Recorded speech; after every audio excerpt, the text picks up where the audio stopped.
Good afternoon, everyone. Thank you for joining the Ocean Pines Association Bylaws and Resolutions Advisory Committee meeting. Today is February 9th of 2024. We have a hybrid meeting. So some of us are here in person, the others are on our virtual option, plus any guests. My name is Laura Pangrass, and I am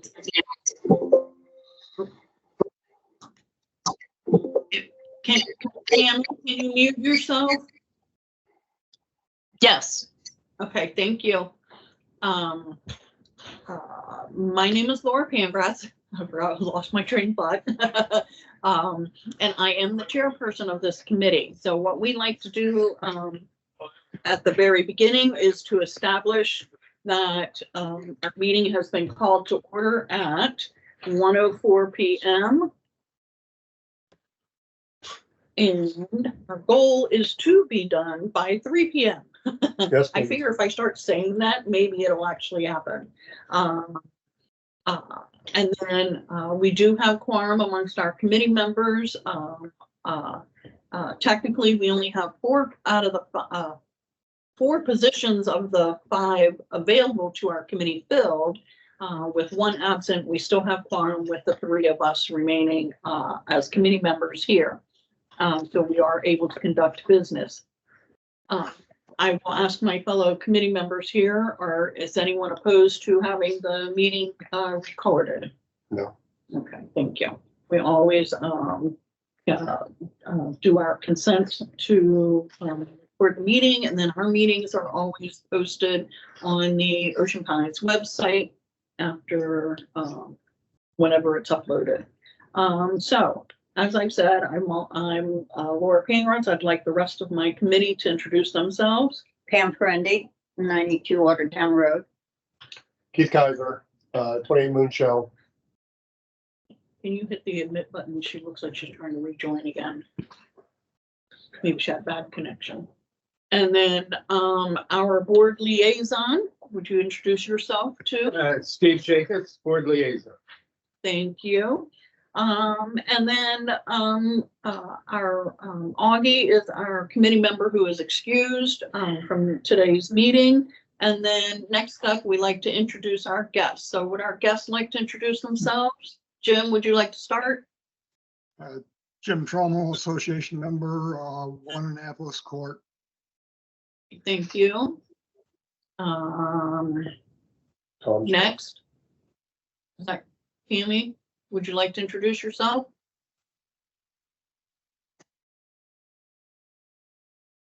Maybe. Camilla Rogers is attending as a guest as she has interest in serving on this committee. And then I do see we have another guest, Tom Strauss. Would you like to introduce yourself? Okay, you don't have to. That is perfectly fine. You can attend quietly. And then Tom Piatti, Chairman of the Elections Committee for the park. And hopefully we'll be joined by George Alston, who's also on my committee. George had a medical appointment. I expect him to come in here during the meeting. Wonderful. Great. Thank you all for joining. Now, as you can see on the screen, I do have the agenda up, and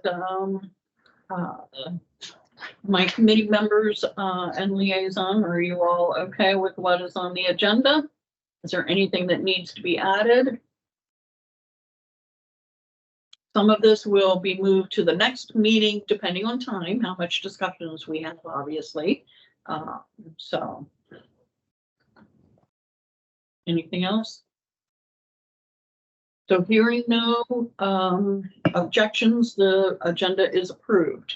Next up, we will always approve the previous meeting's minutes. So they are up on your screen as well. The committee members have received this by email prior to this meeting. Our last meeting was held January 12th of 2024, and Keith or Pam or anyone else, Steve, did you notice anything that needs to be updated or corrected? Nothing on my part.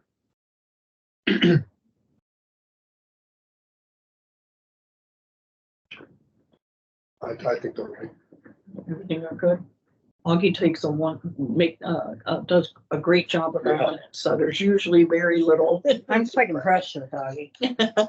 So, all right, well, hearing no objections, we will consider the January 12th meeting minutes as approved. I will send them to the general manager's office for posting to the website over the weekend, so they should be up by next week.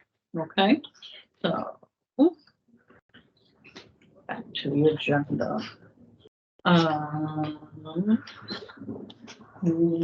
Next up is public comments. Does any of our guests have any comments that they want to make during this section of our agenda, our meeting, our public comments? No, not from here. No, nothing here. That's Jim Trumbull. All right, thank you very much. Public comments will be closed then. I always present a chairperson's report as well, so you can see that up on the screen. This just kind of tallies what I have done over the last month since our last meeting. I attended virtually the last directors meeting on January 20th. I have emailed Michelle to add our agenda for today's meeting and the approved minutes from our December meeting. Actually, I should have adjusted that because I put in there, not sure if the work on the OPA website has been completed, but it was actually just completed yesterday, I believe, or Wednesday or Thursday.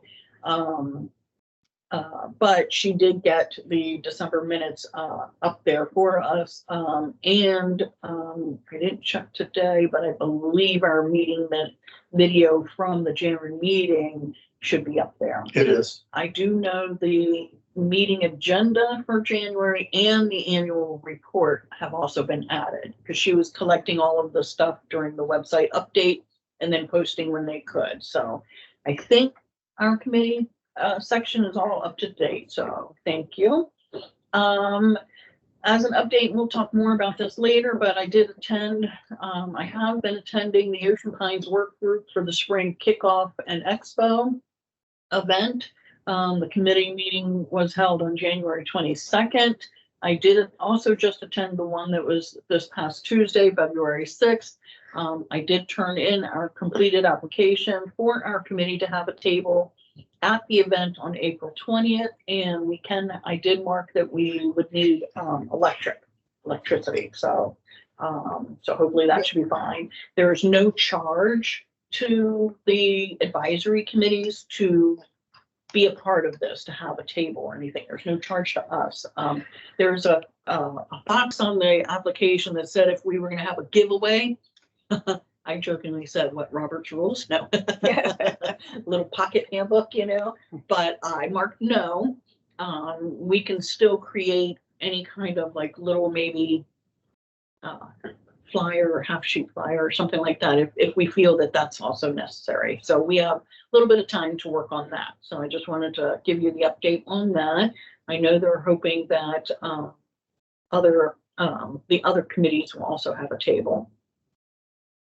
As you can see, I have responded to email with our elections committee chairperson, and you have invited him to, and I didn't finish my sentence there, did I? Invited him to our meeting. And then I did receive an application for our vacancy on the Bylaws Committee from Linda Martin. I spoke with the applicant, which is Camilla Rogers. She is a guest here on our virtual option. We have endorsed her application. The board liaison has signed it. We will be turning that in so that at the February directors meeting, the directors can decide if she's officially approved to become a member of our committee. Okay, so the next thing I'll be doing will be, the next director's meeting is, as you can see, listed as February 17th. Okay, does anybody have any questions for me? Thank you.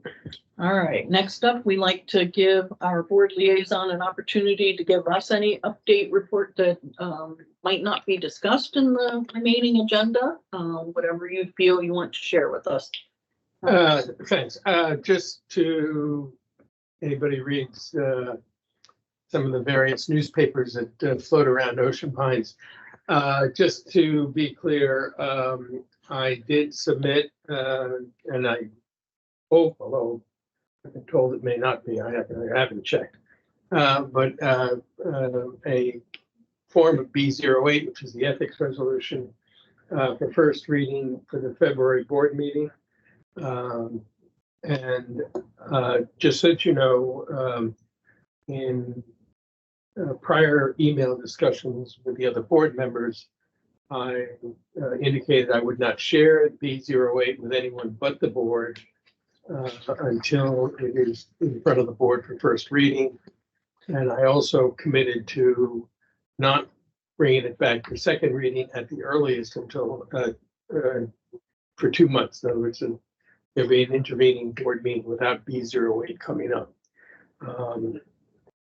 I will tell you, based upon the emails from my colleagues on the board, I think it's fair to say there's a fair amount of strong opposition to approving the draft that I submitted. Whether or not they would approve an alternative, I don't know. I mean, that obviously has not been discussed with anybody. Council did weigh in with what I think is, frankly, some helpful commentary as to why the text that I submitted may be unnecessary or duplicative or not desirable, whatever term you want to use. So I think there's a fair amount of discussion and work that needs to be done. But it does strike me, frankly, that an organization the size of Ocean Pines probably should have a statement as to ethics, whether or not it's subsumed in something else or it's there's new ground that's uncovered or not. That's all worthy of discussion. But it does seem, to me at least, a little odd that you have a book of resolutions, you have one numbered B08 for ethics, and there's nothing there. So hopefully we can get some constructive dialogue going and move from that point. But the committee will get it, will obviously get it after the first reading. We'll have at least 2 months to just kick it around, see what we can come up with, if anything. And if the committee recommends that nothing be done, then that's fine. That's what we'll bring back to the board. But that's sort of where we are. I just want to comment on that. And I spent a lot of time with people up in the Attorney General's office and the legislative people. They all tell me there's nothing in the HOA, and I printed it out, that speaks to ethics. So we're not trying to catch up. We're not. No, we're setting our own standard.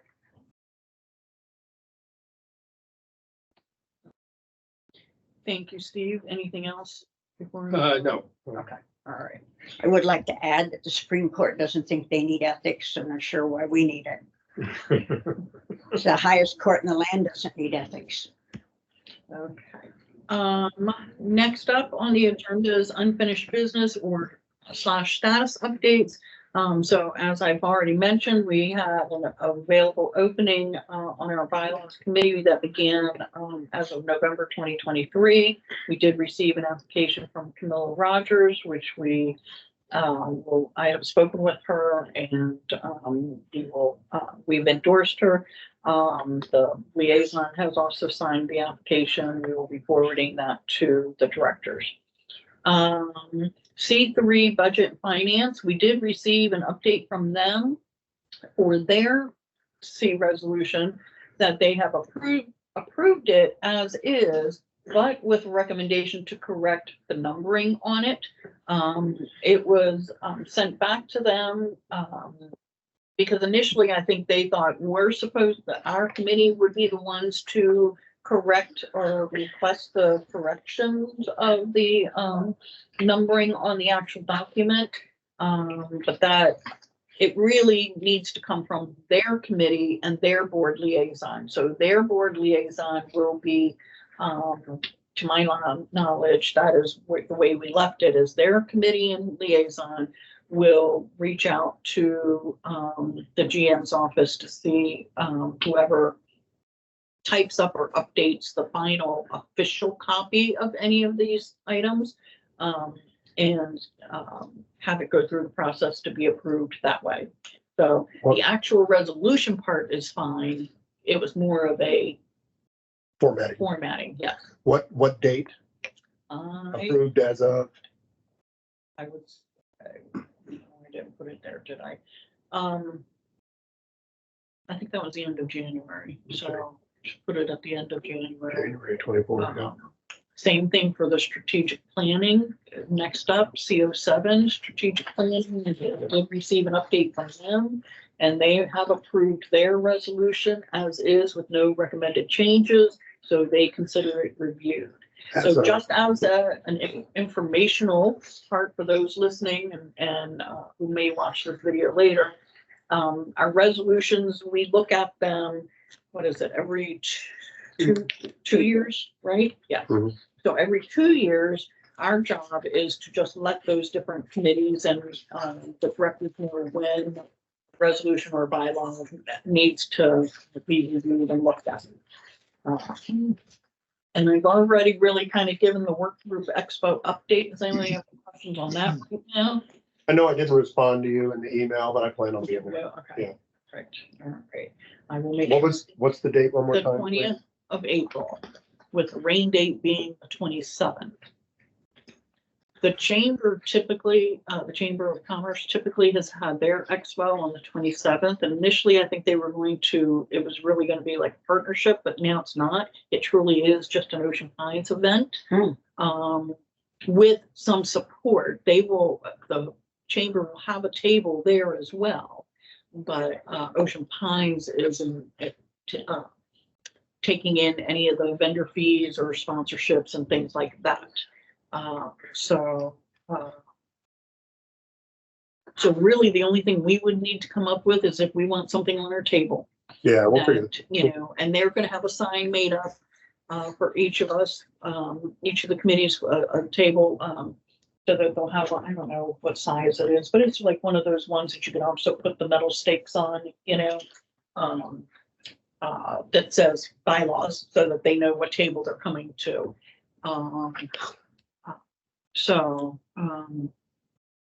They're really just, but there's gonna be food and, you know, different entertainment and things like that. They're really hoping it's gonna be well attended, and Are they gonna be selling alcohol? yes, they are. Well, yeah, we should be fine.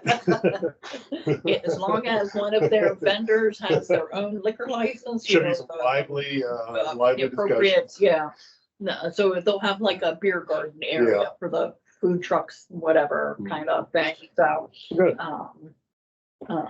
But they're also, one of the main goals, is not to just tell them about like our type of committees, but all the amenities, and maybe generate some new memberships within, you know, the sports and the aquatics and golf and things like that. So that's gonna be also a big push to have people there. And I believe some staff from the Ocean Pines staff will be there to help answer questions and stuff.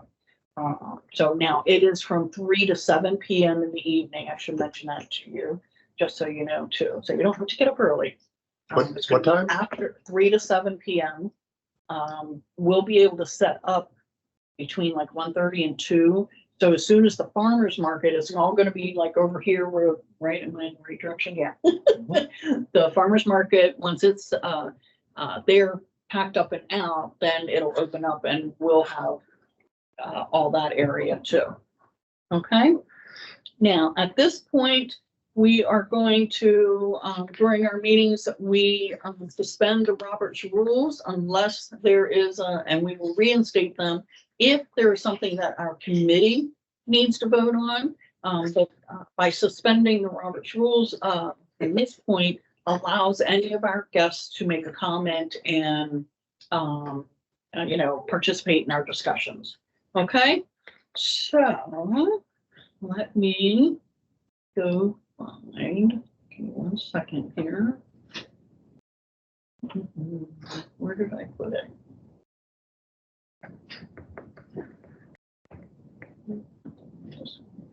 Nope, don't need it. I have too many tabs up.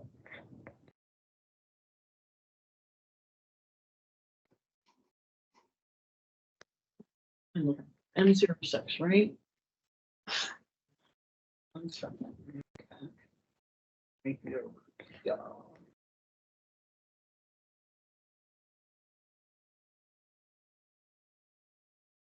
Here we go.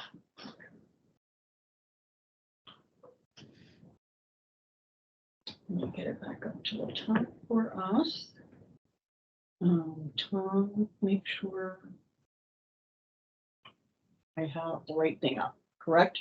Right, M06, is that what Yes. we need to have in front of us? Okay. Where the red line? So, our discussion now will be on M06, elections and referendums procedures. We have our guest, Tom Piatti, who is the chairperson for the Elections Committee, here to help answer any of our questions. We did kind of talk about this a little bit at our last meeting, but since he's here today, if we have any further questions that we want to ask him, we can. So I will scroll down to where the first parts of the red line show up. Can I ask if we can have Jim, sort of go back through the input that he provided? Jim, would you be able to do that, to go back through some of the thoughts that you had about this document and the red lines?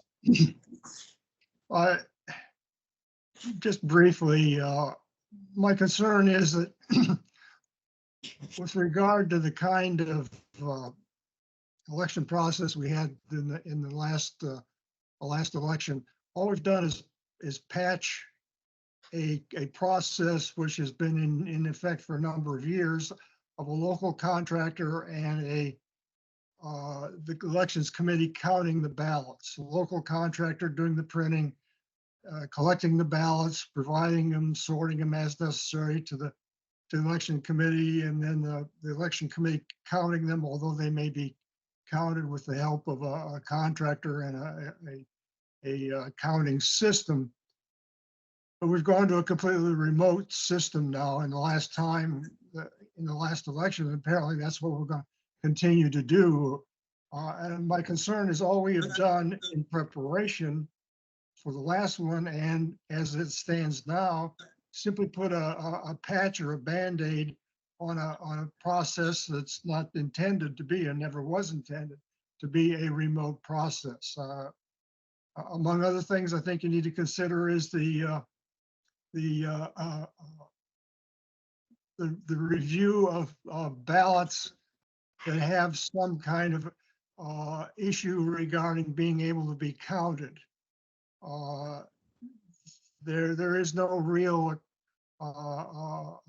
approach to that considered in the current resolution, and I think that was kind of awkward in the last election. If you go back and look at the video of it, and I have not recently, I saw that to be kind of awkward to see really what was going on, to understand what was going on. That's just an example of what I mean. My concerns regarding simply putting a patch where we put in there, if performed by the committee, or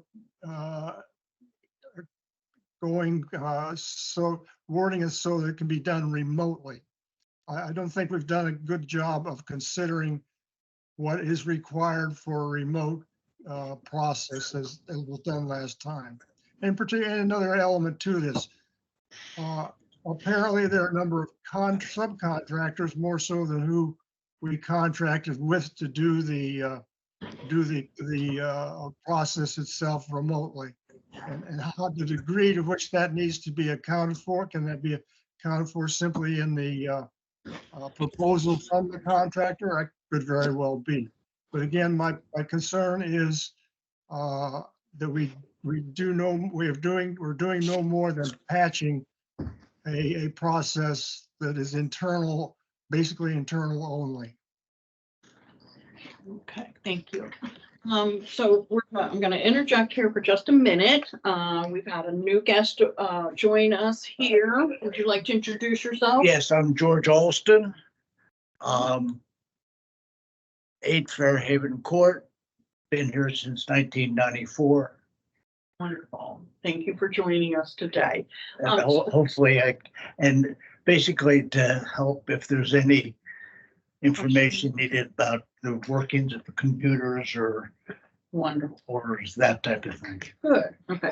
So Tom, how about if I have you give us an overview of this document and the parts that are the red lines, whatever that Sure. your committee worked on and have updated. And then as we go through those sections, maybe you can address then some of the clarification wording, whatever, of any of the concerns, whether it's from Jim or any of us. Okay, would Sure. that work? Okay. To preface, before I tell you, is that I want to give you my background here. I was an Ocean Pines board appointee in 2018. I've been on the search committee for 6 years, chairman twice, and I've been on the budget and finance committee for 3 years. What happened in 2022 during that election? They incorporated electronic voting or online voting. In fact, that was driven by a 2020 electronic survey. There were 6,975 ballots sent out. 1,581 people said yes to online voting. 822 said no. So in 2022, they incorporated online voting. And remember, online voting is electronic. You don't view it, and you must accept the results as they come out of the system. Prior to that, as Jim pointed out, a local contractor would print and mail ballots out to 8,500 people. Those ballots would come into the Berlin post office. They would be dropped off at the police department in the drop box. They would be collected by the contractor and kept in Berlin at his office. On a specific date, he would bring them over to the essay room where they were set up on a table, and they hired an independent contractor to come in and run what was called the Scantron cards. They were like a 5x7 piece of paper. So that was the observable part of it.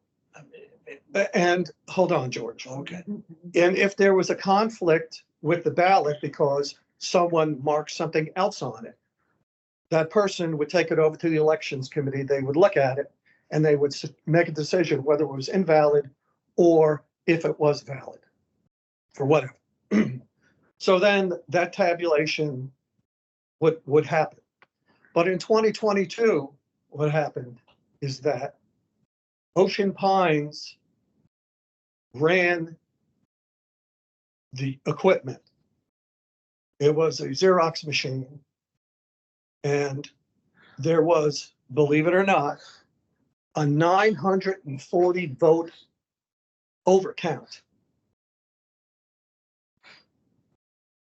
Well, 940 over the 8,500? no, 940, based upon the number of ballots that were turned in. And this is physical ballots, not the 811 who voted electronically. Of those that came in, and I've got that figure right here, 2,095 ballots came in and were scanned locally. But out of that, there was a 940 vote overcount. So during the annual meeting, and I sat up front, remember, I was chairman of the search committee. At the annual meeting, Colette Horn, the president, said, we're in the 21st century, we're going online, right? The elections chair could not give the results of the election because they were wrong. It was a 940 overcount. So what they did, as provided in MO6, they did a recount. Of course, they had to accept the 811, but they did a recount, and then it was finalized. The elections committee got so much pushback, they resigned, all of them. And so I stepped up, and so did George and others, and we said, we'll be the new elections committee. What happened at that time is the board, the new board, gave us 10 tasks to do an investigation, Steve remembers this, or a deep dive into what happened. So we did that. We brought the equipment in this room. We had IT run it, and we looked at the software. We looked at a whole bunch of stuff. And what we determined is that it was bad software, and it was wrong to have Ocean Pines employees or committee members doing that process. So we wrote a report to the board, and we recommended that it be outsourced. Now, what does outsourcing mean? When it comes to voting, there are companies out there that do that for a living. For major corporations, nonprofits, unions, Indian tribes, HOAs, and co-ops. Everybody at this table got an envelope from Chop Tank Electric in 2013. You voted on their board of directors. That company we know about. And either you could vote online or send it in. So this is the process. So what we did is, we don't want to touch it internally, but we still want to keep the option of online voting, is because that seemed to be trending. But in 2023, we didn't have online voting. What we had is we had physical ballots. And at that time, a ballot was sent for every property. In 2022, if you were a multiple property owner, you got one ballot and you had to vote all of your properties the same way. And we thought that was wrong, actually was contrary to the bylaws. So we went out and looked for companies that would do the entire process. And we wound up contracting with Election Trust, federally certified, a great company. Problem is that they were on the West Coast. Election Trust, we worked on them for the documentation, the mailing, the cost, and all that. Why did we select them? They had an observable count, and that count was done here online. 21 people were at the country club when we did it. There's about 40 people online that saw the observable count. And it brought up those ballots that were scanned where someone wrote on, one person said, not worthy of my vote. That was invalid. Other people voted for only one person, which is fine. You don't get 3 votes all the time, or 2 votes, or what's required. But some of them were invalid. So that was the observable count. Well, going to the other side of the country was kind of a stretch, and they were late. They were a week late, in violation of their contract, getting the ballots in the mail. So we had the election, and we actually did better in 2023 than 2022. We had 2,985 ballots in 2023. We had 2,906 in 2022. So after the election, we looked at other companies. We have East Coast companies that can do the combination of online and mailing ballots. Well, first of all, they mail ballots out to all 8,600 people. Then you have the option, Keith, if you get it, you can vote online. If you vote online, you put your email in there, you get an email back that they've received it. Just like if you had Fidelity or Ameriprise or any other investment company. Also, paper ballots go to those companies, and because they've got so many clients, they come in, they're electronically sliced, they're separated, and then at some point, there's an adjudication. The problem with that is, of all those companies, we can't find those who will do an observable count. And so in our thoughts, we're thinking, you will accept 811 ballots electronically done in 2022 without objection, without observable. Why can't we do the entire process through a company that does this for a living, has been in business for 20 years? They are not a one-trick pony in Berlin that is unreliable and could go out of business. You need to outsource it, and that's what we want to do. So that's why we modified MO6 to state if it's outside, if it is outsourced to a company, that company does not have to do. It's an option, may. That's why we added that in. And so that's where we are. It's tough. George has done a lot of research on this. We have companies out there. We've got quotes. We know what's going to cost, and it's a good thing, but we have to change MO6. Now, I will say that the bylaws and state the EC shall supervise the printing of ballots, the mailing of the ballot election materials to members eligible to vote, and the procedures for safeguarding and tabulating. Supervision means to instruct an employer or subordinate company in their duties, but does not necessarily require the immediate presence of a supervisor. So what that means to me is that hiring an outside company that does this, and you can do a multi-year contract to lock it in if you want, is the best way to go. But we want to change. We need to change MO6. If we don't change MO6, we can't do online voting. We would have to do all physical ballots, and we'd have to go back to getting those things printed and mailed locally. And I might add that in the 18 years with Berlin contractor did this work, it went out to 5, 6, or 7 different companies in this area. They were the only one to bid because it was complex. Not only did they have to work with the membership office on printing out the envelopes and the ballots, they had to take those to the Ocean City post office because Berlin doesn't have the capability to ship it out. They would have to grab a check from finance here for our account there.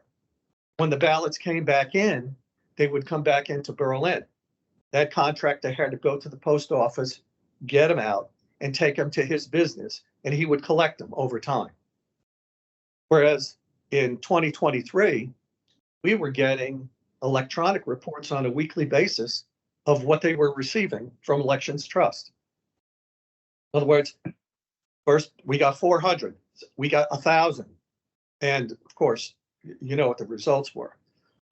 Unfortunately, they were late, but the response from the board and others, they thought that other than the late ballots getting out there, that the election went off very well, and that based upon our recommendation, we want to outsource this. And that's why we're here looking at MO6 to give the option. Now, I will say is that what the board did last year, if a candidate requests a recount, in other words, the election results are announced on a Friday, and a candidate requests a recount, they have to do that before the annual meeting the next day. They have to request the board.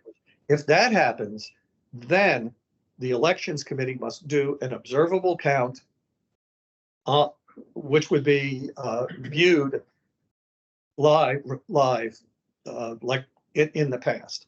So when an elections committee touches stuff, we have to show what we're doing, record it. But if a company out there does it, you accept what they do because this is what they do for a living. How do you do an observable, if you had to do that, how would you do the observable count if everything's electronic? what they cover. You can't, if I could answer that. Yeah. In the beginning, when you had Scantron machine takes a ballot. It actually counts it at that time. And you can sit there, and they did videos of this that's on YouTube for 2018, 2019. And all it is a machine running with a piece of paper going across. The new method of doing it is the ballot comes in, it gets fed into a scanner, and it is produced a PDF file. Then the actual counting is the computer going into the PDF file and marking it, counting it. You don't see anything. All you see is a computer. There's nothing to see. Just the same way as online voting coming in, you don't see anything. It is the putting in of the observable count is outdated at this time. There is no way that you can visually see it. So- Impossible.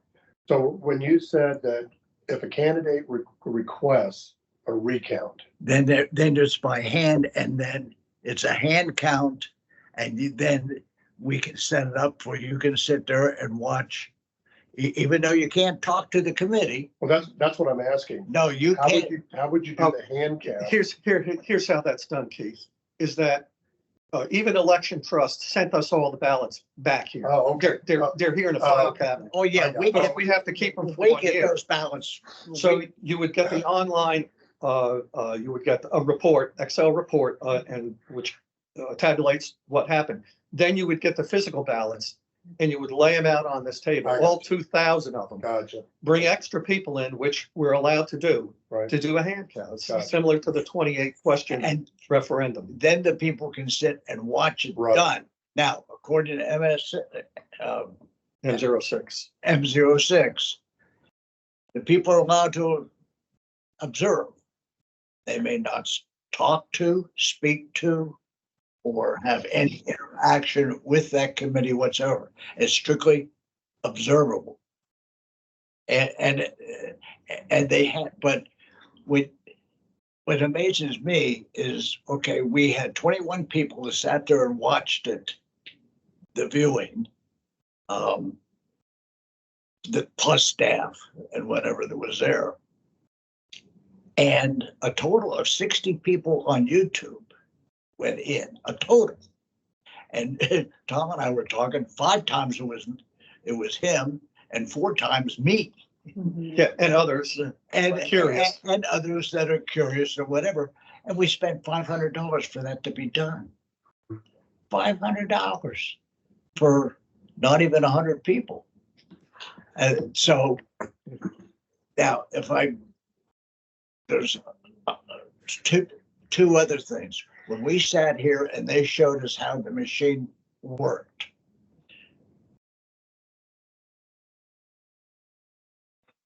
Okay, can I have this off the record, please? No, you're going to be recorded. It's going to be on YouTube. Oh, okay, then I'm not And gonna you say. can, yeah. Okay. Talk to me. The machine that was used, that Ocean Pines bought, the scanner, excellent machine, the Xerox machine. However, that Xerox machine had a ability to read both sides. They didn't turn that off. The way they got the 900 extra count is some people marked their ballot with a magic marker and it bled through, it bled on the other side. They didn't read their instructions properly because they are not professionals. Yeah. And then also too, the computer that was used was not the computer that was prescribed by the Xerox company.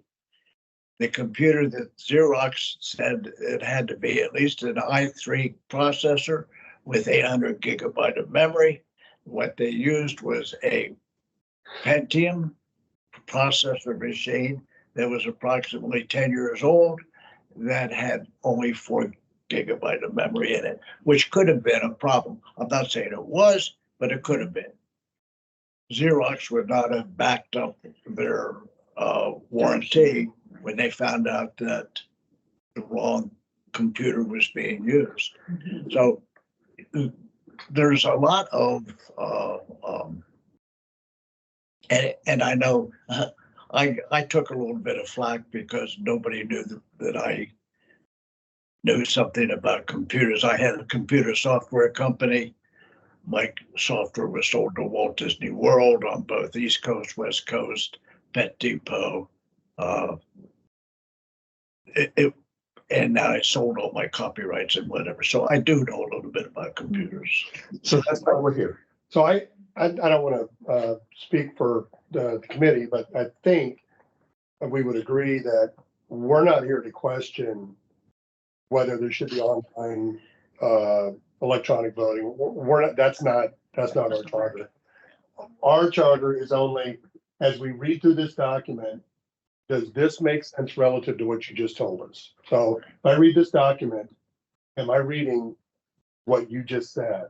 And I think there's some areas in here that I've been looking through here where the language just needs to be tweaked a little bit, just for clarity. Yeah. But I mean, I don't think we're here to tell you that you can't do this or you can't do that, or, you know, whatever. We're just trying to help with the formatting of this document to make sure that it's clear. It says what you wanted to say. Or nothing new is added that does go against It was any more other right. parts of the Bible. It's more of a clarification that is being done to make it possible, especially at the end with where it said that we're trying to make it so that if the company that we delegate to has the ability to do a viewing, we have the discretion To utilize that. but we don't have to. But that also allows us to hire a company, like we have one company that won't do an online, like a Zoom call Mhm. to do it, but they will photograph what's being done. And as they say, it's stupid. We're going to photograph a computer sitting there going boom, boom, boom, boom. But they said, we understand that You need to see it certain working. the people have to have this, and then we will send it to you and you can put it up on YouTube. Right. So, and that happens to be a company we wanted to use last year. We couldn't. Yeah. And it would have saved us, I would say it would have saved us last year, it would have saved us $10,000 to $14,000. So where are we in this document, Laura? Okay, Is this the first red We, line? yes, you're in, The attachment. you're in paragraph section, 9. Paragraph 9. Okay, good. Yeah, in the red line section, number 9, So, on counting the ballots. okay, so before we get into this in too much detail, I've been reading through paragraph 9 while we've been. There's also one other one that's not redlined yet that I found. Yeah, hold off on that, George. Oh, you don't want me to tell them about it? We'll get to that. I Okay, got it. okay, okay. All right, let's go. So for paragraph 9,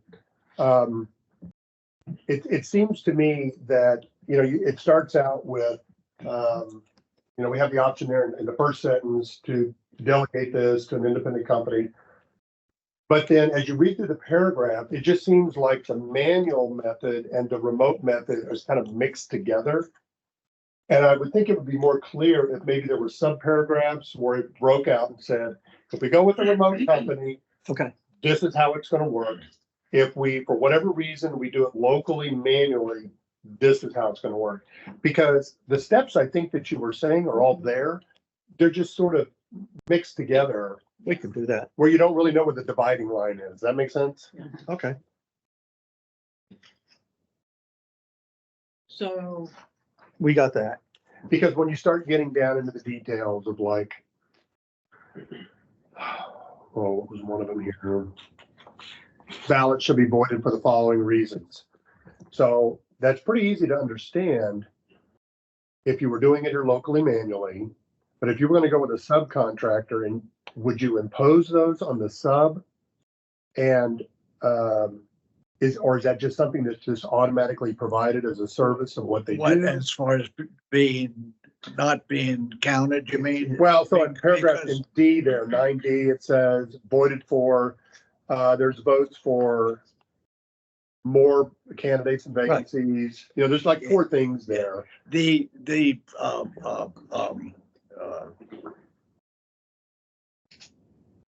company that we would hire, that's an automatic thing. It's called Adjudication. whatever. Yes, they design the ballot, by the way. Okay, What we do is we give them the input, just like Elections Trust. They design it based upon their equipment and how their scanner works when it comes in and what it sees. So in other words, if any of these things occur, it becomes invalid.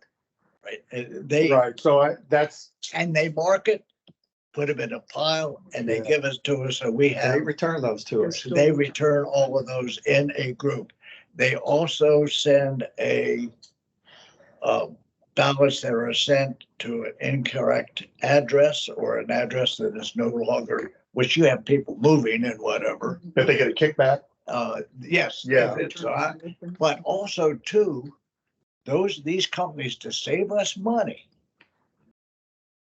they have a contract with, there's a company that will check out each address to make sure that it's a viable address before it gets mailed and we get charged. That's a national. It's company. a national thing Yeah. that's involved with the post office department. And then we get a list of those addresses that we can then check and say, okay, Here's the corrected one. and then we can check with Ruth Ann and she can tell us if those people are somewhere else or they sold their house or they're gone or whatever. These companies are professional and they do this for a living. And this is part of their services, which is something that very few local places. I did find a local place that would do that on mailings. That's in Salisbury. That, by the way, Ocean Pines used to use as a printer. I checked that out. I drove into Salisbury yesterday and checked that out with him. And They don't do online voting. but they don't do online voting. If we did a local print, we would have to do a combination, and I've already checked this out. Local printer does the printing. It gets mailed out, and then the return envelopes would go to the contractor. The closest one that would do this was in Michigan, but at least we have local mail. Believe it or not, you know how long it takes for me to mail a letter to somebody here in Ocean Pines? 3 days. Right, yeah. 3 days. You know why? Because it goes from here to Baltimore to Easton and back to here. Stupid, but that's something we have to live with. Steve, Okay. do you have a comment? Well, I wanted to ask a couple of questions, if I could.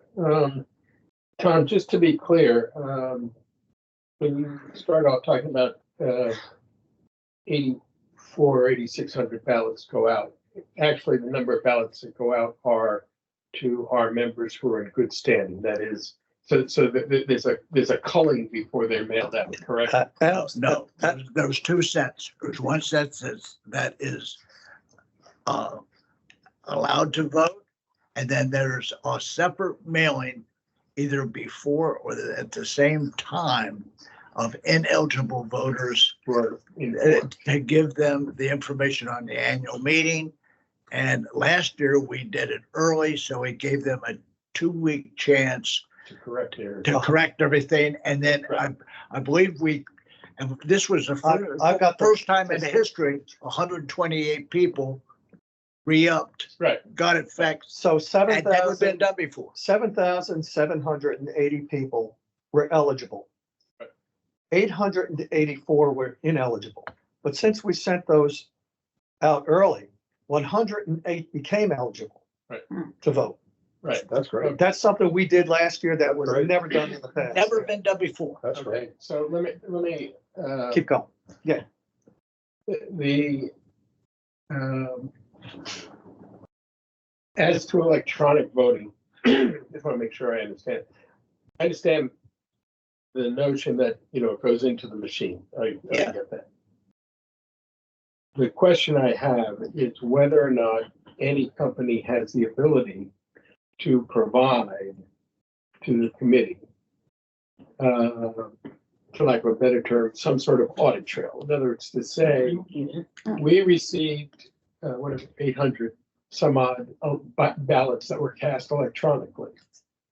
We can tell you, without telling you how they voted, we can tell you that all 800 were members in good standing in Ocean Park. Yes. Now let me explain how that would happen. But no, just, my question is whether or not. Yes, that can be taken. Yes. So, to get back to your, hold on one second. Okay. To get back to your original point about why there was no electronic voting in the last election is because you could not have electronic voting that would conform with the requirements of M06, correct? Yes. Okay, got that. And I certainly understand the charge to this committee. I'm gonna make an editorial comment at this point. The notion of,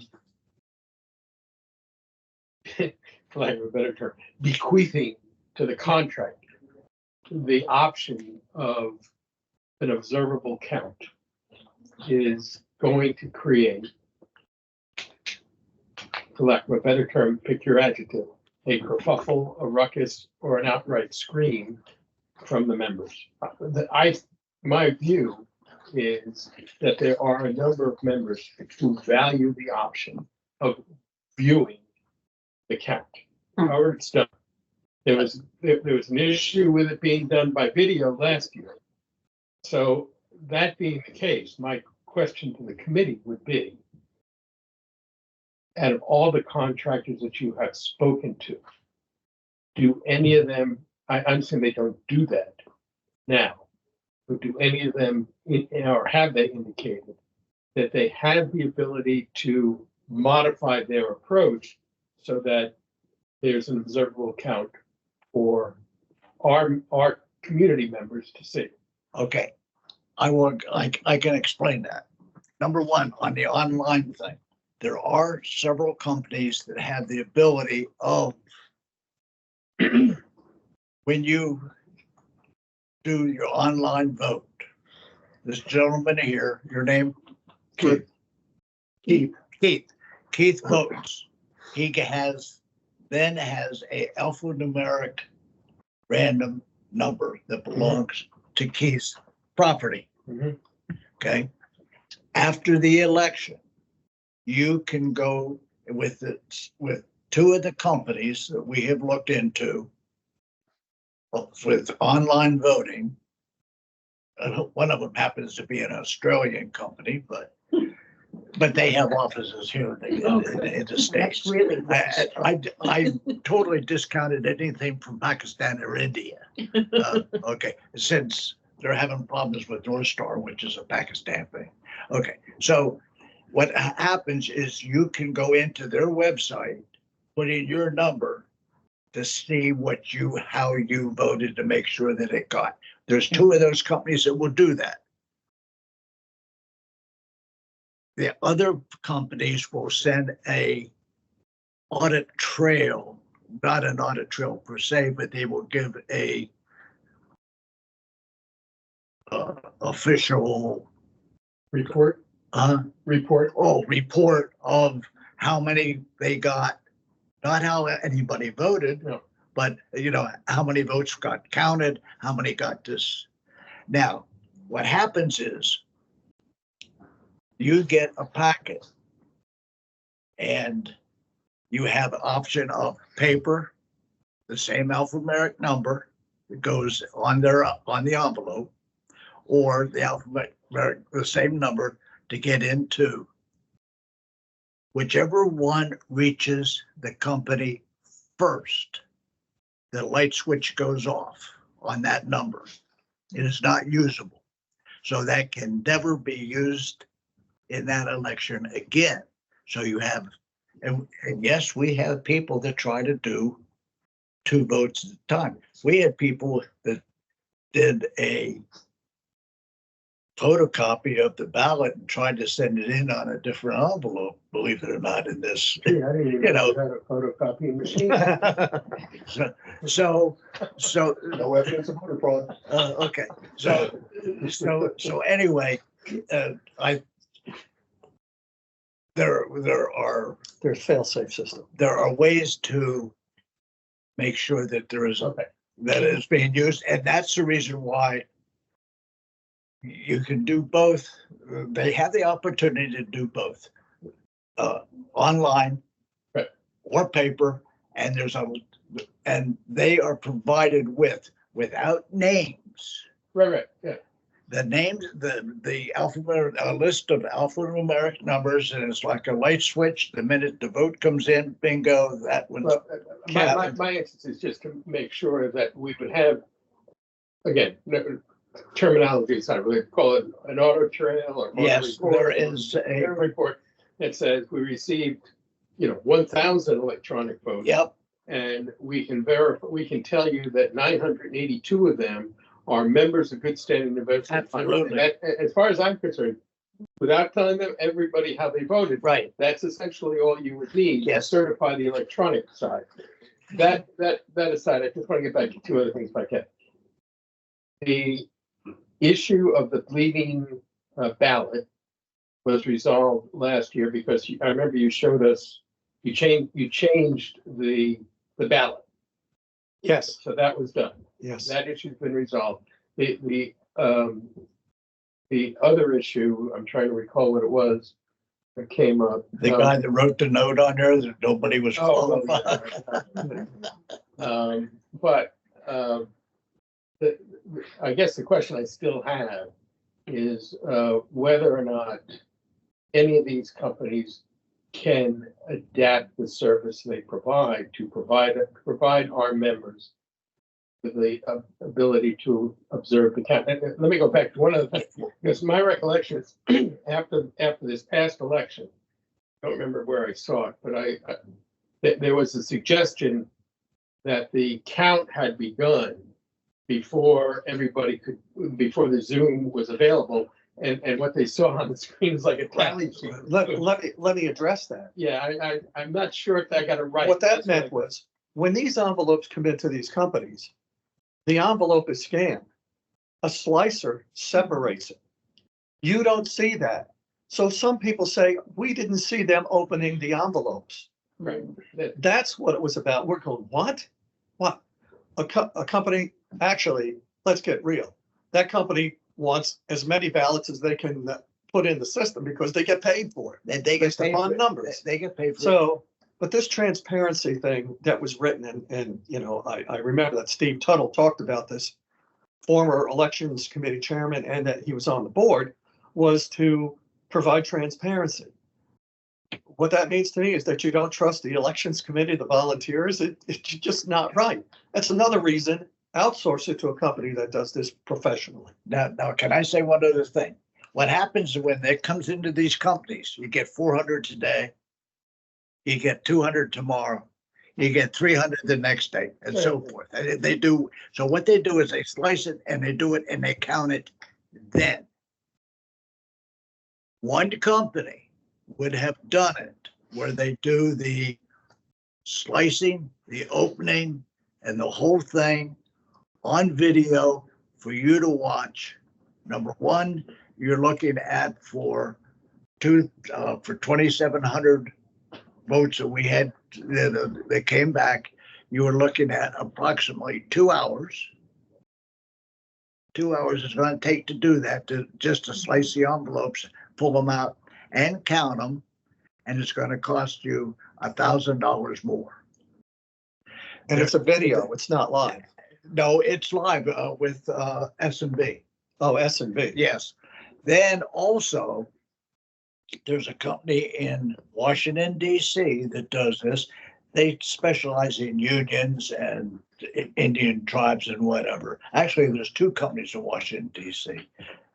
One of them, they'll come to Ocean Pines and they will set up their equipment in the acetate room and they'll do the whole ball of wax right there in front of you Mhm. Yeah. And what, for $2,500. over and above, whatever. Over and above, they're Printing and mailing and they're everything else. I got a bid from, not a bid, but they gave me an estimate of the thing that it would cost $30,000 to use them. And how much did the Seattle firm cost us last year? Seattle firm, 19,000. without postage was 15,000. Yeah, but the total bill was 19. It's in our report right here. The total bill was 19,000. Yes, $19,950. Right. And we can beat that price. And I might add, when they scan, when you vote electronically, you put your email address on there, you get a bounce back that they received it. We get the report that you voted, your address, your email, and your IP address. We have that. Yeah. IP address too. Yeah. That's how detailed it is. And so therefore, there's no duplicative here. And remember what I said, in 2022, if you were a multiple property owner, we got like 216 owners that own 435 properties. Yeah. Some have 6, 7, or 2, or whatever. Those people had to vote all their properties the same way, unless they came to the clubhouse and got more ballots for each of their properties, which caused extra work and stuff like that. We eliminated that in 2023. There was a ballot went out for every lot. That's called the sugar. I want to ask a question, Steve. Are you concerned about the kerfuffle of people not liking what's happening? Was that what you were saying? Yeah, I mean, I suspect, and look, it's an editorial comment. That's all it is. I suspect that if you take out the mandatory manual, the mandatory ability to observe the count. Which Hold on. Which Hold on. count? Which count? Hold on. The electronic count or the manual count? Which part of stop did you not hear? Huh? But, okay, Let's hold be on. respectful. My point is simply, that will raise, again, I don't care what you call it, a kerfuffle or hackles or whatever, but people are going to be upset about it because people Always over the get years upset. have always, and I, to some degree, I buy your point, Tom, which is if the committee and the board, both of whom are volunteers, are operating in good faith, then that should suffice. I'm just saying, that's not within this committee's charter. So that's why I want to be clear. I'm making this simply as an editorial comment. I suspect there will be a bit of an uproar about it. I don't care what you call it. And there's nothing wrong with thinking about all the different scenarios and questions people will have Well, in addressing. that is that. true. And I have to say, having read this language, I am somewhat concerned about just sort of giving virtually all the discretion to the contracting company to decide whether or not they will provide the count. I'm not quite sure how to address it, but I am somewhat concerned about the way this language is written. If they have the ability, then it's our call whether they do it. They can either do it or not do it. If they can do it, then it's our call whether we use it.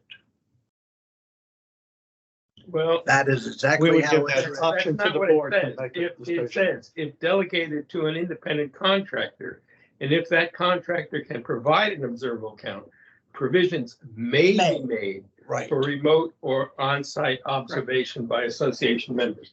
I mean, that there's nothing in there that says shall. That is correct. Okay, I'm, as an individual, I am somewhat bothered by that. But again, that's not within the charter of this committee. Well, then what do we charge? Do we charge the less than 100 people if you want to watch it, it's gonna cost you $10 No. because it's costing, it's costing. All right, let's move on, George. Yeah. We know that we're gonna rewrite this Yeah, and so break it down into sub Um, paragraphs.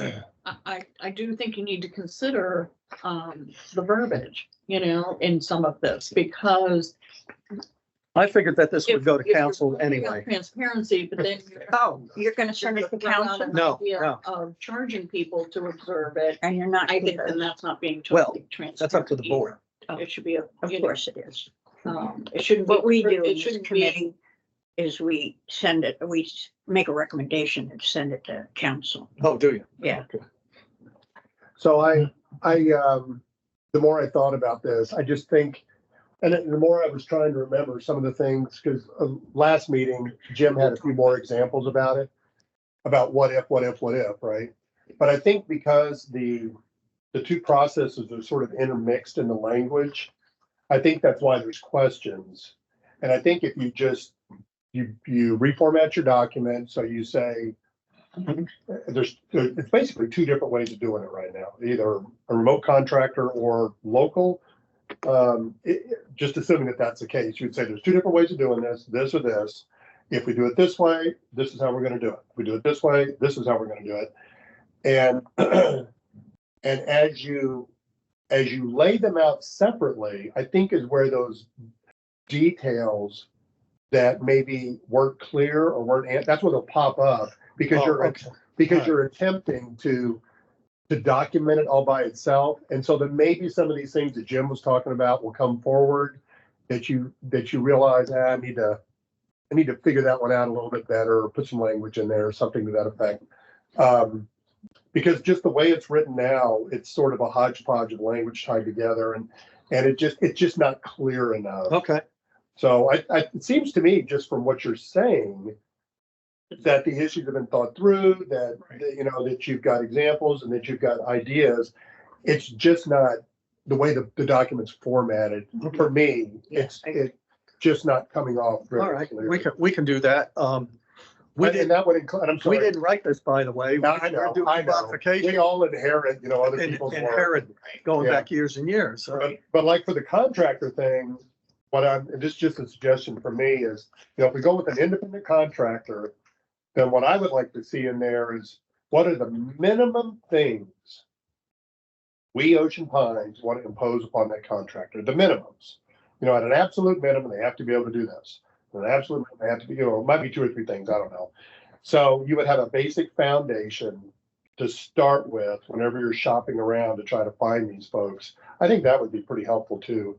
But I think just reformatting it and dividing it into the 2 specific areas, if I'm thinking of that correctly. we're big on how, the goal with all of these documents, they can get so wordy, right? Yeah, That Yeah, everybody that's- keeps saying, let's make them user friendly. right. You want your neighbor to be able to read it, And- right? Because they're the ones that are going to complain. Because the ones that are going to have questions and all they're gonna hear is, oh, they took out this part? Yeah. We Right. want them to be able to go look at it and say, no, they didn't completely take it out. Here's this option where it might not be used. Here's the option where it could be used. Yeah, You know what I exactly. mean? And I think that will help a lot of the potential questions down the road. Plus, I'm sure from your point of view, on the election committee, you don't want to have to keep revamping M06 every year because something has changed, If we can get the basics back to Oh, that's a good point. or It'll make it, updated to newer Yeah. options that are in here that will carry forward, Right. then Well, that's, then it'll that make it would be easier for better you to for tweak all in of the us. future. sure, You that's why separate. they added Appendix D Right. in 2022 Right. to add electronic voting, right. Yeah. because we didn't have that before. But they also, one I of don't the like that. 'cause I'm One of the always- problems that I found in reading this, especially when they did the electronic voting part of it, they did not have somebody there writing it that knew anything about computers Mhm. and how computers work and what can be done with computers. Right. Also too, we used somebody here locally for what, 15 years total? 18. About that, about 15 years. That was not accredited with the state of Maryland. Yet every company that we have checked into is accredited with and has to pass tests with every state that they work into, especially California. California, they have an oversight committee that overlooks these companies, and every company that we have looked into works in California and has to pass their muster as far as what you wanted, as far Does as. Maryland have that? I mean, this is not important, but. No, Maryland, The company. Maryland does not have that. So the fact that the local company wasn't accredited doesn't mean anything because there's nobody to accredit it in Maryland. Yes, he could have been, we're saying he could be accredited in California. It doesn't do business in California. Why would he buy? How do you know? Can I just ask one other question? As to attachment D, there's a red line entry that says, if an owner submits a paper ballot, any online voting will be invalidated. We're going to change that. That should be The changed. first one. Yes, if an owner submits a paper ballot and votes online, first in will be valid. First one received. First one, yes, first one. First one in, and then also, it should be at the Yeah, attachment, the first attachment, number C, which goes all the way up to the front. Number C, it says if an owner submits a vote of electronic transmission, the paper ballot would be invalidated. That's the other place, though. that I yeah, was trying to we bring were up. going to bring that up today. It would be under the first attachment, attachment A. Jim, wasn't there a concern? I'm trying to remember, and it had something to do with timing.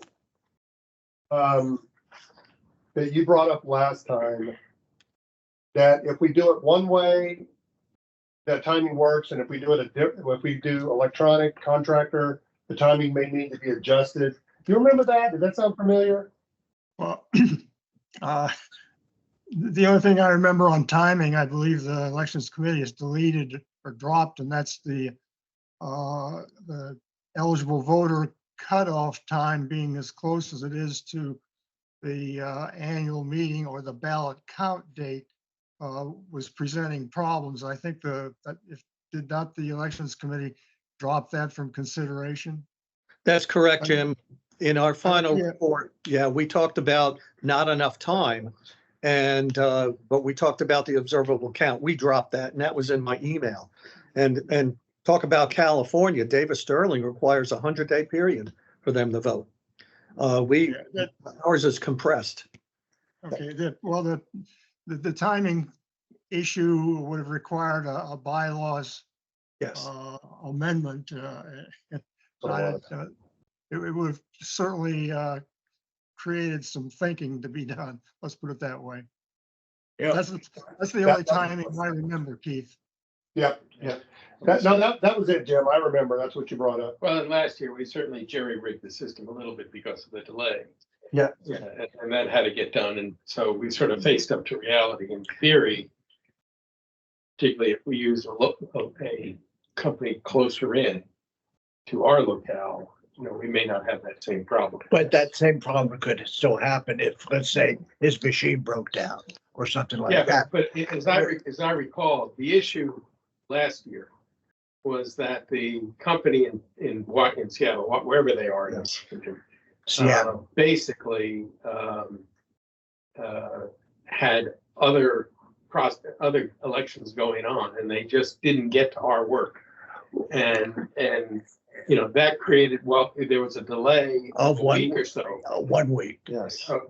But the effect of that was about 3 weeks here. In other words, they didn't get it for a week, and then there were about 2 weeks or so where virtually nothing got back to them. Right. So we really lost about 3 weeks in our election Yes, process. we did. Yes, we did. And that being the case, well, I certainly understand what their internal problem was. I'm not sure. I mean, I don't know what the committee's gonna recommend, but if we had a company that. We're not recommending that company anymore. They watched our meetings, our board meetings, where they were insulted. Believe me. Yes. Who's Um, they, the West Coast place? Yeah, yes, Oh. yes. They watched the board meeting. And, You talking about the ones we used last time? yes, Yeah. yes, because Oh. at a board meeting, they were chastised. And, they thought about taking legal action, but we did we did some investigative reporting ourselves and found out that we caught them. Shall I tell them? No, don't, Oh, okay. because they're gonna watch this meeting. Okay. So what happened is Washington is a mail-in state only. The Puget Sound area was going through an election at the same time they were processing our stuff. Because they're all mail-in. Yes, Yes. yes. So, 100%. so think about that. So, Yeah. Actually, so is Oregon too. oh, is it? So, Anyway. So we are checking those things out from our new companies. Are you having any local elections? And is this your busy time? And some of them say, yes, this is a busy time. And we've just sort of said, well, maybe not. We'll Okay. take that That's into fine. effect. So we are learning along the way, I will say, mhm. you know, it's. We're all new. We're, Since October. we're brand new, but we've done an awful lot of research and now we know more what questions to ask. Right. And, my and question for how to you get all better today- service. And, it's, even to the point of, okay, you have our votes and everything on a computer, on a server. Where's your backup server? Now, somebody says their backup server is in the next town. You're not going to do that. You're not going to use that company. Do you know why? Because the electric grid goes down and both servers go dead. So the server, like a company up in Minnesota, that is one of the people, and the people, it's the same company that Chop Tank used, Yes. which is a very, very good company. Chop Tank isn't going to do business with some fly-by-night. Their main server is in Minnesota. Do you know where their backup server is? North Carolina. They go. There's another company, San Diego. Their backup servers are one backup server in Montreal, and their other backup server is in the United Kingdom.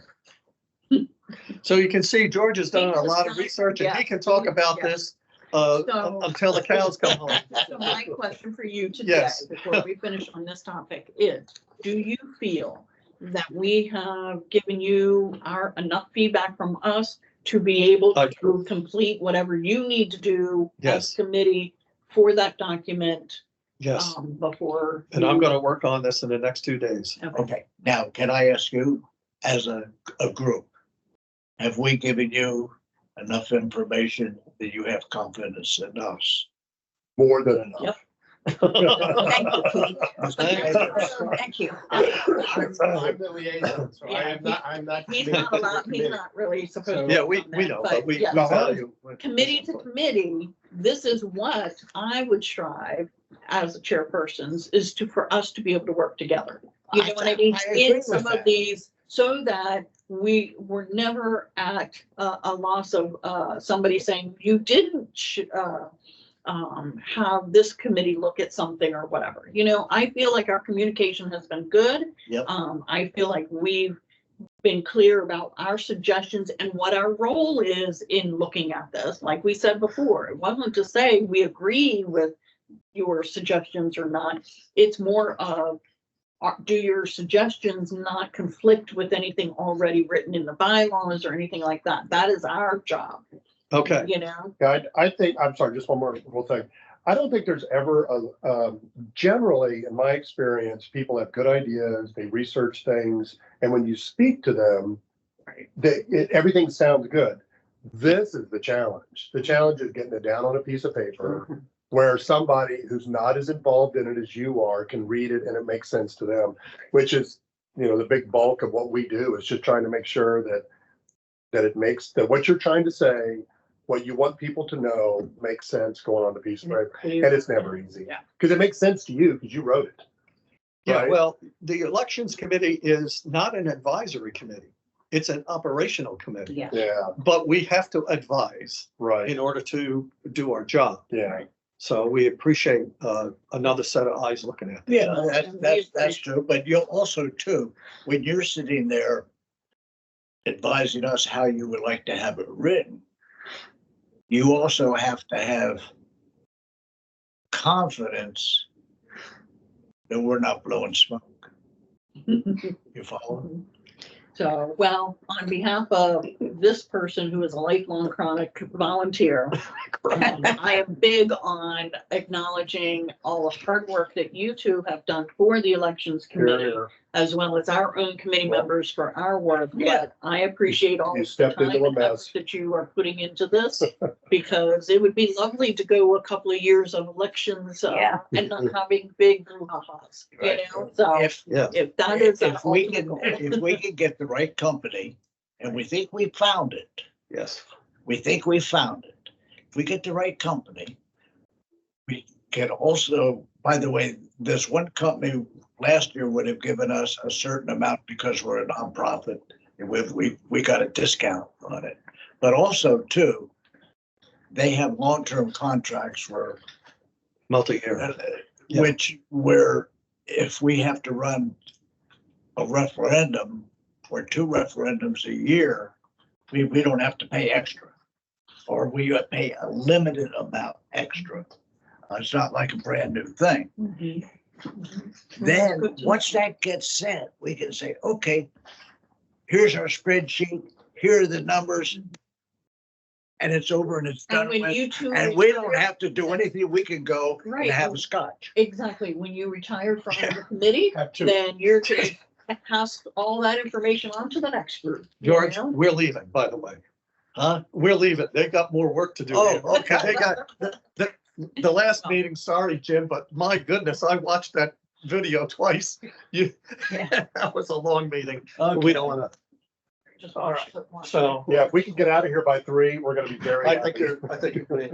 Thanks, I- Laura, I had to Pam, watch that. Keith, Steve, They're able to clarify. Jim, Candy, Tom. Thank you very much. Oh, Thanks sure. for coming. You bet, you bet. Thank you very much for coming today, we appreciate it. All right. It's kind of like a PTA meeting where I had guest speakers now. Thanks, Laura. You're welcome. All right. Well, we have a half an hour if we're gonna stick to our I think 3 it'll be all o'clock. right. There's not much for us to do on these other 2. I always love Keith's terminology for stuff, you know, so. I like So, all right, so moving on. I included CO1 and B01 just because we have kept kind of CO1, we had talked about looking at like the templates for agendas and things like that for the committees, how to do minutes Yeah, and things like that. standardization. It was just something to kind of, it's not a critical time sensitive thing right now. You know, so we don't really have to go into detail on that in case there's anything future that might come up with that one that we should address. The B01 Book of Resolutions one came up because of the conversation with the Budget and Finance Committee in their formatting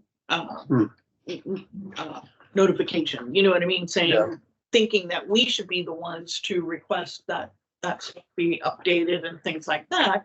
And as it's been told, you know, I could type up something and make it sure it's all grammatically correct and formatted correctly, but as soon as we send it to the office, does it stay that way? You know, I don't know, machine to machine, whatever. There will always probably be some typos or formatting issues that occur. But then who fixes that? You know what I mean? So we, as a committee by email, had decided that to recommend to Budget and Finance that they use their liaison to reach out to the office to look at that numbering and reformatting and stuff. Can I just say, Uh-huh. in my emails this morning, there was, and I think yesterday as well, there among the board members, there was language relating to C01 that was being put out. I think, if I remember correctly, there was one minor change that council recommended. But none of this has even been a first reading. Mhm. So I'm assuming that the committee will get that. But the idea, I think, was to address the process of bringing people onto committees, which was the same issue that came up last year Right. with the executive committee, whatever.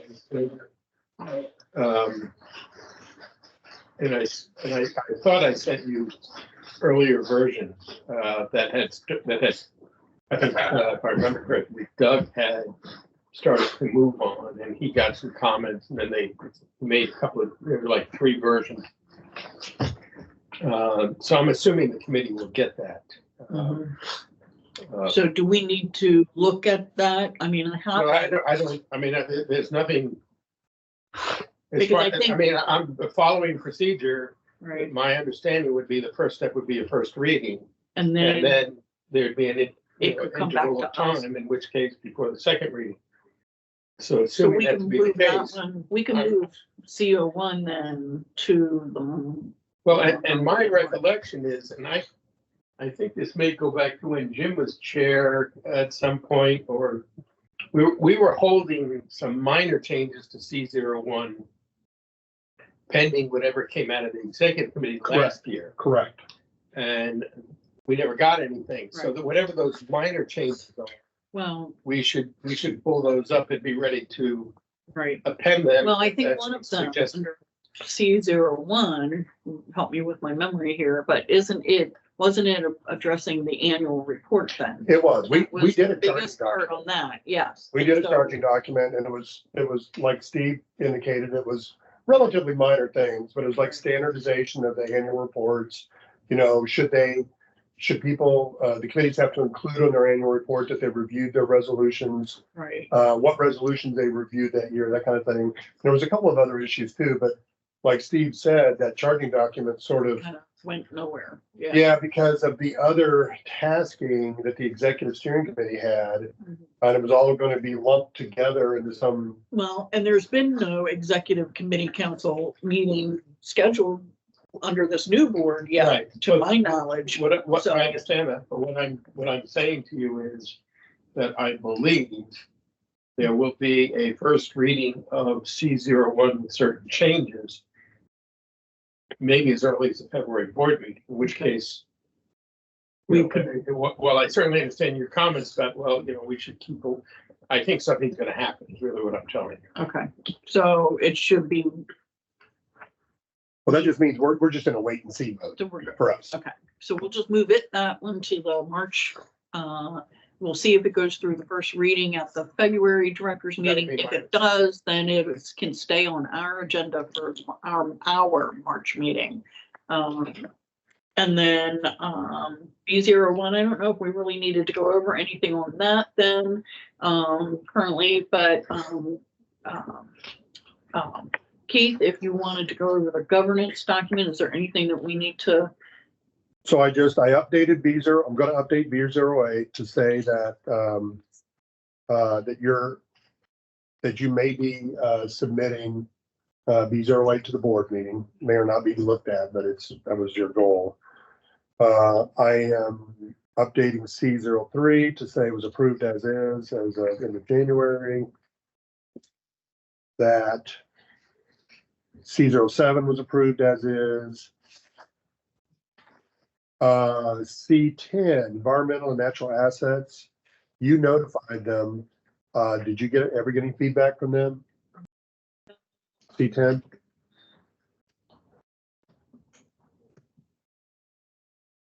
I don't think I got an official one. I will have to double check. Okay. And then the next one is that convenience fee. What was the last deal? Oh, that they wanted to make it a resolution. That's what it was. And we sent it back to them saying that their group should. Was that part of that discussion? I Or no? think it was that we advised the Budget Finance Committee that, we would not format it, set it up as Right. a new, resolution, that their committee Yeah. should be the ones to Okay. actually draft. So more to follow on that. Yes. So that should be a follow-up, that at some point they should send that out. I don't know if the process again will be that it goes before a director's meeting for first reading, to Yeah. make it a resolution and then come to us, Yeah. for a final look through, just to make sure there's no conflicts and that we have it numbered and, all that stuff. Right. So I think that's still just a hold item Okay. for right now. M02 was the one where the manager was tasked to create a manual. Yeah. Do you ever get any update on that? Nothing as far as I know has happened. My recollection is, last year, there was at least a statement. I don't know that we ever saw a copy of it. There was a statement that the manual for staff, which is what they would be, what they were required to do and how they were required to go about it, was done. I don't know that the board has ever seen the manual. I don't. Okay. My recollection is they haven't, and I frankly am not quite clear as to whether or not, this board wants to engage on the issue. I don't know. It's never been discussed. The only way I can describe it. Okay. I mean, I can certainly. Laura, Yes, Jim? Laura, can I make it? Yeah, is not M02 supposed to be under some kind of attorney review regarding, for lack of better words, participant conduct issues involved in the usage of the amenities? Is that not somewhere in an attorney's review of that? In conjunction with development of rules, usage rules.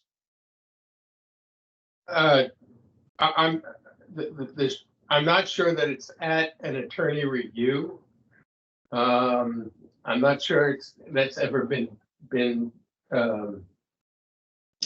done. As I say, I'm doing this sort of from recollection, but my recollection is there was a desire to address the issue that you're referring to, Jim, which is or maybe better put, improper behavior at our amenities, and how to address that process, and to make it clear what specific authority rested with staff on site, and then further penalties, for lack of a better term, that might be imposed by the board.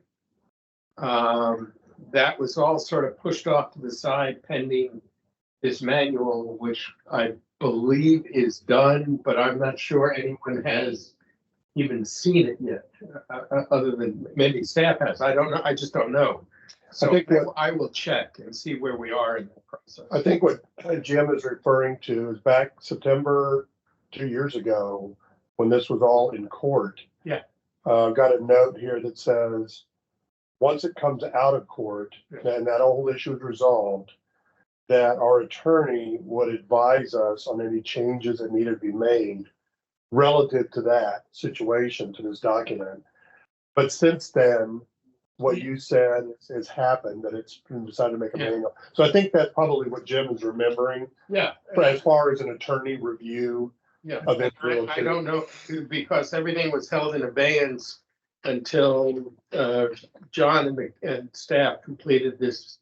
I'm calling it a manual. I don't quite know what it was entitled.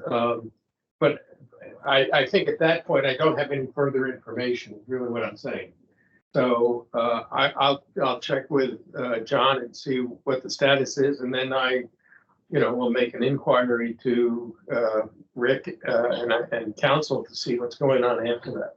That wasn't, remind me, was, Yeah. go ahead, Jim.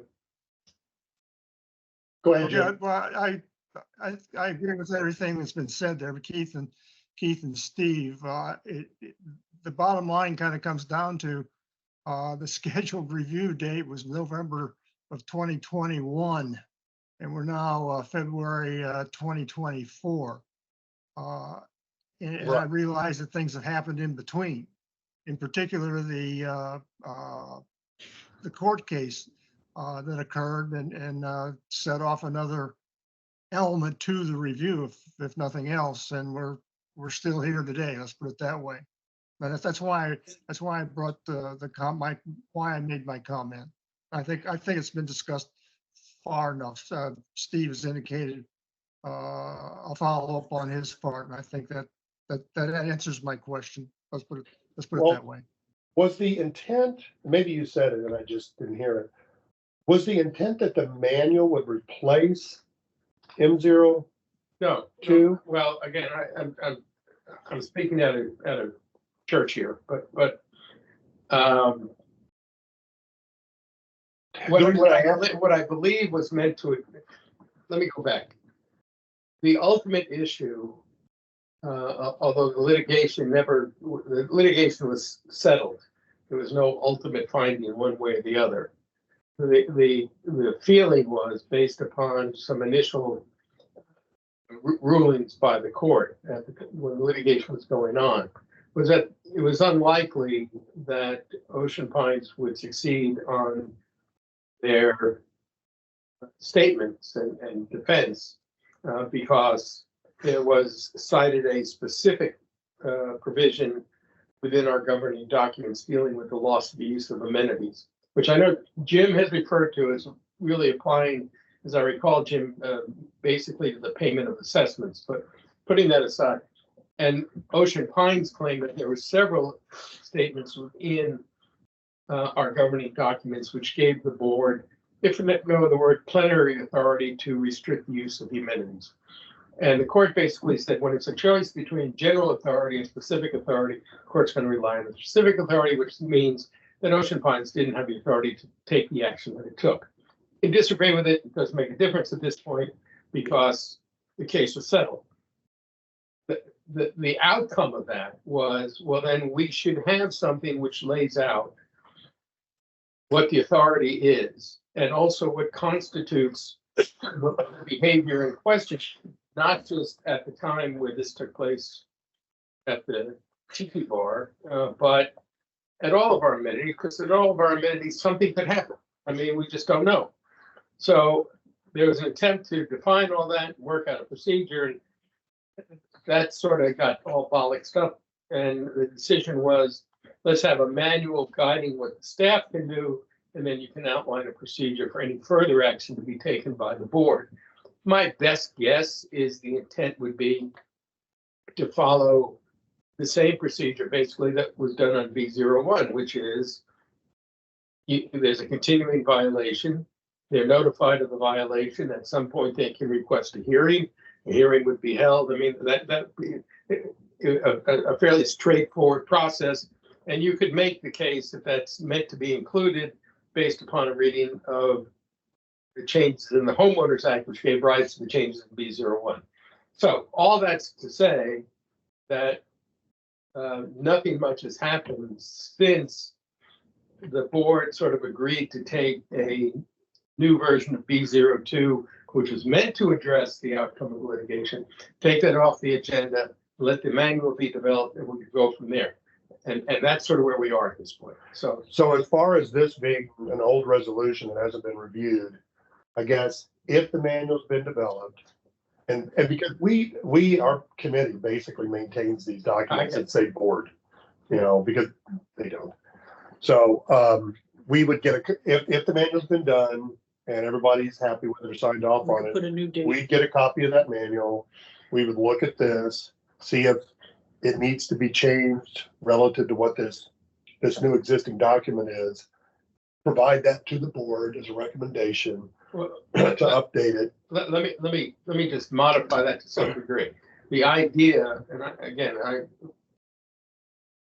since we haven't seen anything, I don't take this as the gospel. But I don't know why I keep referring to church and gospel. I'm Jewish, but anyway.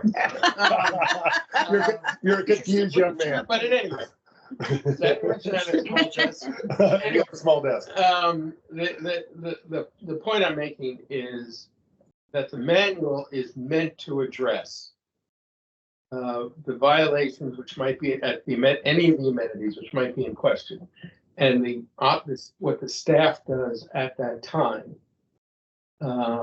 From that point forward, that would be sort of the trigger for whatever the procedure would be for B02. Right.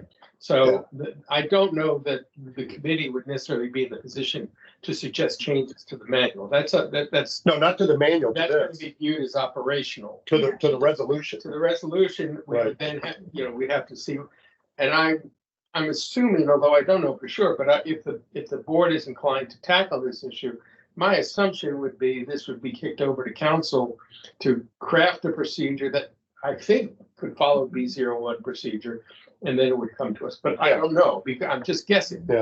So anyway, I copy all that. So I guess step one, we just need to know if this manual has been Right. done. Right. Yeah, And okay. then if there is, then I would have to, raise this issue, with members of the board and see how they wanted to proceed. Okay. M06, I'm updating it to say that we provided feedback today to the committee. So the issues have been returned to the committee for consideration. And then the only thing other that I have is on M09, just the standard search committee. Yeah. Board liaison is going to talk with But the I went back and checked my emails. I sent that to the board in October of this year and asked for comments. I haven't gotten any comments Well, back. let's put it this way. When And at this point, other than the fact that the search committee as an entity appears within the governing documents, and I think mostly in the bylaws in particular, there is a line in M06 which says if there's fewer than enough candidates, the board would take action. Mhm. I'm not, at this point, I don't know much more to do. Well, I just let the Ocean Pines work group people, so I said, there's no search committee right now, so. Right. When they were sending out their information to all the advisory committees, because I'm like, we haven't heard from. Yeah, There really is no search committee. So, all right, so to finish up, I got 9 minutes to go. We already did our governance document review. Date of next meeting is Friday, March 8th. Still good for everybody? Friday, March 8th, the second Friday of the month, which is what we typically meet on. I don't know, it's the day before the Pinewood Derby. I got a lot of preparation with my grandkids for that. Is it those small little Pinewood? Yeah, the Cub Well, then I Scout. would like you to bring a Oh, I display. think that was like soapbox. Yes, no, you need to bring your display. I think it'll work. AJ always had them at MDA summer camp. They always did a Pinewood Derby thingy. So I have all his little cars and stuff. So those are small. So if yours is a small one, you can bring it in for a demonstration. What's my grandson's Yeah. car? So, Well, then he I would have can't to let just, grandpa use it. Okay. Yeah. We understand. I help So, him make it. all right, so I think Oh, March definitely. 8th is still good for everybody then? It's good Yeah. for you too? Yep. Wonderful. I think that's it. Anyone opposed to adjourning at 2:52 PM? Good job. All right, because that might not happen again. We're just gonna document that it ended at 2:52. So Did you want a motion or you're done? we're done. There is no objections to adjourning, so we are now officially adjourned and completed. Bye-bye, Jim. All right. Bye, Jim. Thank you.